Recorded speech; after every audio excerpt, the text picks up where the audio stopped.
कधीच नाही चुकणार तुमचे फेवरेट टीव्ही शोज झी5 सोबत, तेही एकदम फ्री।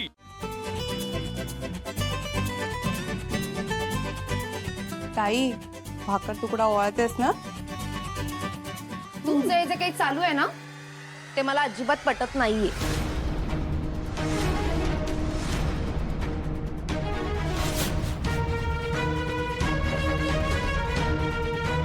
कीर्ती, जे चाललंय ना ते चांगलं चाललंय, त्यामुळे तू आता न बोलणंच योग्य आहे।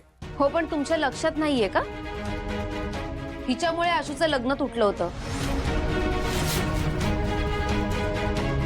हिने आशूवर हल्ला सुद्धा घडवून आणला होता आणि आता जी काय आईवर हॉस्पिटलला जाण्याची वेळ आली आहे ना ती सुद्धा हिच्यामुळेच आली होती। तुम्ही विसरलात? आई, तू सुद्धा विसरलीस का?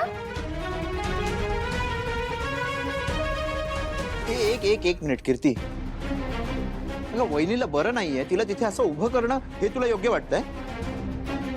हा बघ, हे सगळं होऊन जाऊ दे, चल। मी त्यांना आत येऊ देणार नाहीये, कारण मला हे मान्य नाहीये।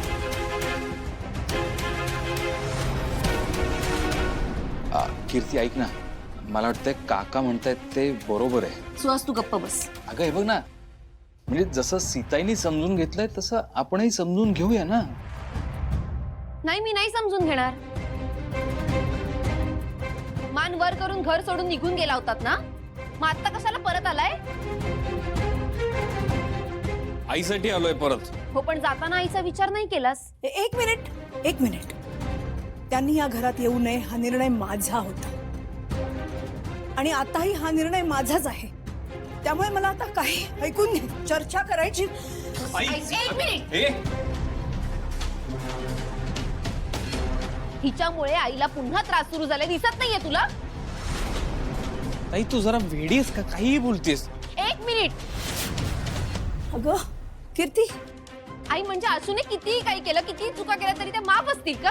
अगं, या गावगुंड मुलीसाठी तुझा अपमान केला होता त्याने, तुझ्या प्रेमाला नाकारलं होतं आणि तू त्याच्यासाठी कितीही काही केलं तरी सगळं विसरलाय हा मुलगा।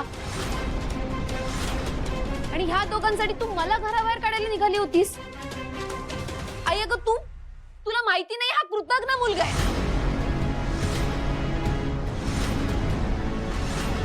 हे मुलगा म्हणायच्या लायकीचा पण नाही आहे। कीर्ती,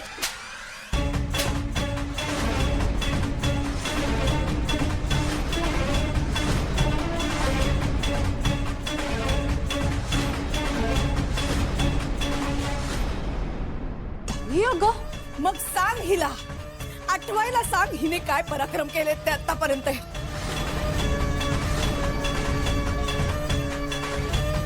त्याची आणि या निर्णयाची तुलना होऊ शकत नाही। आमच्यात जे मतभेद होते ते आता मिटले, त्यामुळे चर्चा नकोय मला कुठली।